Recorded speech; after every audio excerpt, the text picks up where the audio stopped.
Junction City has named a new city manager following a national search to replace Alan Dinkle. Kim Zimmerman was announced as the new city manager earlier this week as he was selected from a field of 26 candidates for the post. Zimmerman will bring experience as the city administrator of the borough of Lewiston, Pennsylvania, and previously as a city manager in Ridgeway, Pennsylvania. He also served more than 20 years as an active duty logistics officer for the U.S. Army. Dinkle retired this past summer after serving nearly a decade in the post as city manager in Junction City. An inmate from Wamego serving time at the Hutchinson Correctional Facility died unexpectedly on Wednesday. The Kansas Department of Corrections announced in a press release that 33-year-old Chancellor Koppenhaver of Wamego was found unresponsive in his cell on Wednesday morning. Staff attempted life-saving measures before handing him over to EMS. Koppenhaver was serving a 121-month sentence on charges that were headlined by attempted second-degree murder and attempted kidnapping. Charges were from a 2023 arrest here in Manhattan, where Koppenhaver grabbed and forced a 20-year-old woman out of a Manhattan apartment during a physical struggle with a 47-year-old man. His death is currently under investigation by both the Kansas Department of Corrections and the Kansas Bureau of Investigation. A Manhattan man remains jailed after being arrested Tuesday evening on charges for burglary, battery, theft, and more. 27-year-old Corey Troxell is being held in the Riley County Jail on a bond of nearly $21,000 after being charged with 7 counts of those variable offenses. The charges include 2 counts of burglary, 1 count of attempted burglary, 1 count of assault, and 1 count of battery, as well as a single count of theft valued at $25,000 to $100,000, and 1 count of theft valued at less than $1,500. RCPD did not release any additional details related to this arrest. Well, if you're still in need of a Christmas tree and you want a real one, you're in luck. The Manhattan Parks and Rec on Saturday will host its 10th annual Red Cedar Holiday Harvest, allowing people to pick out a tree for their home for free. The event is from 8:30 a.m. to 11 a.m. at Manhattan's Warner Memorial Park. Staff members from Britt's Farm will be on hand to provide hay rack rides to and from the trees. Those wanting to take a tree with them need to bring a handsaw. However, Parks and Rec officials ask that no one bring a chainsaw because they're not allowed in the park. Parks and Rec staff members and Manhattan Fire Department firefighters will be there to help if necessary.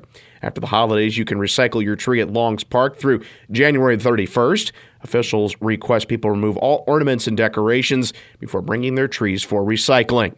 Also this Saturday is the 34th annual Cookie Carousel, which will be held from the same time of 8:30 to 11 a.m.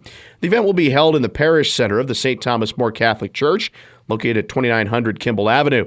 Today, Cookie Carousel has given back almost $100,000 to the Manhattan community. This year, the lead beneficiary is Catholic Charities, and attendees will rank the remaining 3 beneficiaries that include the Flint Hills Free Clinic, the Senior Center, and Cat's Cupboard. Various vendors will be selling holiday-related items, and Santa will be roaming the Parish Center for a photo op along with his elves. The event started back in 1991 when parishioner Carol Pacey wanted to purchase bells for the Bell Choir at St. Thomas More. RCPD are investigating a theft reported at Ulta Beauty in the 100 block of the Manhattan Town Center Tuesday afternoon, just before 2:30 p.m. According to officers, 2 unknown female suspects stole over $1,600 worth of products from the store. Authorities encourage anyone with information about this incident to contact Crime Stoppers.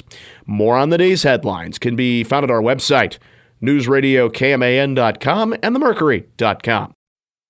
This episode is brought to you by Amazon. The holidays are here, and you know what that means. It's time to get your friends and family the gifts they deserve. Take the stress out of shopping with Amazon's great deals and low prices on a huge range of items from toys to tech and much more. Whoever you're gifting for, Amazon has great prices on everything you need this holiday season. Shop Amazon for all your gifting needs. Good morning, I'm Troy Coverdale with your sports headlines. The opening of the football signing period Wednesday was one that brought K-State a 26-player recruiting class, led by the highest-rated recruit in school history. 5-star rated Goodland tight end Lincoln Cure was among those putting their signatures to paper to join Chris Kleiman's Wildcats. He can be a flex guy. He can be a kind of a pseudo wide receiver as he develops from a weight and strength standpoint to be an inline tight end. His versatility is going to be so important for what we do offensively, and we can highlight guys like that. And the fact that he's just, he's one of the best athletes in the country, not in the state, in the country. Speed, size, strength, ability to jump, run, all those things. Cure committing to the Cats despite a late push by Oregon to get him to flip. All told, the early group includes 15 players tabbed for the defensive side of the ball, 10 on offense, and 1 specialist. For the third time in 6 days, the 13th-ranked K-State women's basketball team is on the court tonight, hosting South Carolina Upstate. The Cats are riding a 3-game winning streak after their loss to Duke early last week at the Ball Dogs Classic. The Spartans fell at Iowa State Tuesday night. Game time, 6:30 on Sunny 102.5. Coverage to begin at 6 o'clock from Bramlage. In the top 25 men's action last night, number 1 Kansas falls to Creighton 76-63, a game in which the Blue Jays never trailed and led by as many as 17 points. The high school basketball season opens for both Manhattan's teams today as the annual Hayes City Shootout begins. Both will be facing prep school squads. The Manhattan boys taking on Sunrise Christian's high school team at 6:30. The Manhattan High girls take the floor at 4:45 against Life Prep Academy. Coverage on News Radio KMAN gets underway this afternoon at 4:30. Have a great day. I'm Troy Coverdale.